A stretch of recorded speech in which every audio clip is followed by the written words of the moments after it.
Assalamualaikum warahmatullahi wabarakatuh. Kenalkan nama saya Najwa Nadifatun Najibah dengan NIM 2023111512. Saya akan menjelaskan materi mengenai iptek menurut pandangan Islam. Berikut penjelasannya. Baik, saya akan menjelaskan mengenai iptek menurut pandangan Islam. Adapun pokok bahasan yang pertama, yaitu pengertian iptek dan kaitannya dengan Islam. Yang kedua, kewajiban mencari ilmu.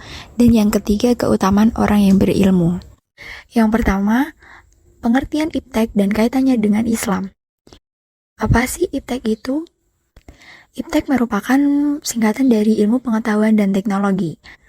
Ilmu pengetahuan adalah pengetahuan tentang gejala alam yang diperoleh melalui proses yang disebut metode ilmiah. Sedangkan teknologi adalah pengetahuan dan keterampilan yang merupakan penerapan ilmu pengetahuan dalam kehidupan manusia sehari-hari.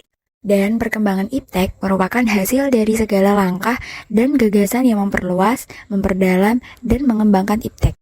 Sedangkan peran Islam dalam perkembangan iptek, yaitu hukum Islam harus dijadikan sebagai standar pemanfaatan iptek. Ketentuan halal dan haram harus menjadi tolak ukur dalam pemanfaatan iptek. Iptek yang boleh dimanfaatkan adalah yang telah dihalalkan oleh syariah Islam.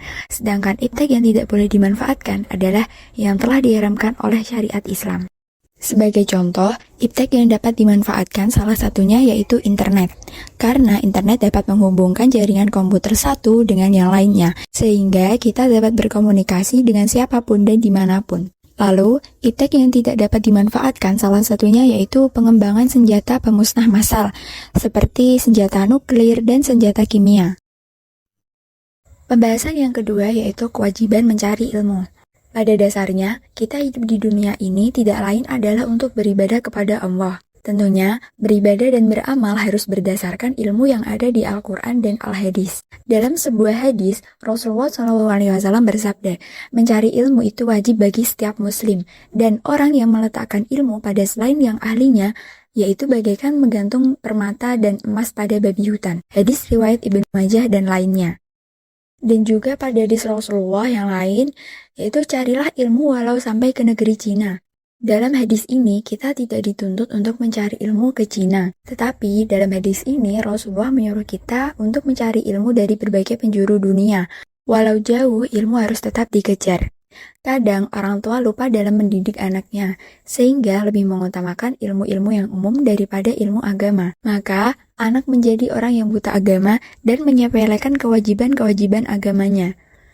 Dalam hal ini, orang tua perlu sekali memberikan bekal ilmu keagamaan sebelum anaknya mempelajari ilmu-ilmu yang umum.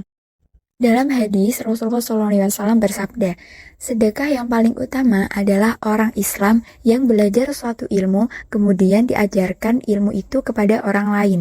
Hadis riwayat Ibnu Majah. Maksud hadis tersebut adalah lebih utama lagi orang yang mau menuntut ilmu, kemudian ilmu itu diajarkan kepada orang lain. Dan itulah sedekah yang paling utama dibanding sedekah harta benda.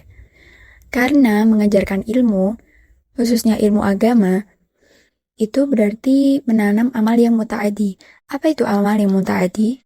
Amal muta'adi adalah amal yang manfaatnya untuk orang lain. Dan manfaatnya bukan hanya dikenyam orang yang diajarkan itu sendiri, tetapi dapat dinikmati oleh orang lain. Selanjutnya yang terakhir ada keutamaan orang yang berilmu. Orang yang berilmu mempunyai kedudukan yang tinggi dan mulia di sisi Allah dan masyarakat. Dalam surat Ali Imran ayat 18, Allah Subhanahu wa taala berfirman, yang artinya Allah menyatakan bahwasanya tidak ada Tuhan melainkan Dia, yaitu yang berhak disembah, yang menegakkan keadilan. Para malaikat dan orang-orang yang berilmu juga menyatakan yang demikian itu. Tak ada Tuhan melainkan Dia yang berhak disembah, yang maha perkasa lagi maha bijaksana. Dalam ayat tersebut ditegaskan pada golongan orang yang berilmu bahwa mereka sangat istimewa di sisi Allah Subhanahu wa taala. Mereka diangkat sejajar dengan para malaikat yang menjadi saksi keesaan Allah Subhanahu wa taala. Peringatan Allah dan Rasul-Nya sangat keras terhadap kalangan yang menyembunyikan kebenaran atau ilmu, sebagaimana firman-Nya, yang artinya, sesungguhnya orang-orang yang menyembunyikan apa yang telah kami turunkan, berupa keterangan-keterangan yang jelas dan petunjuk.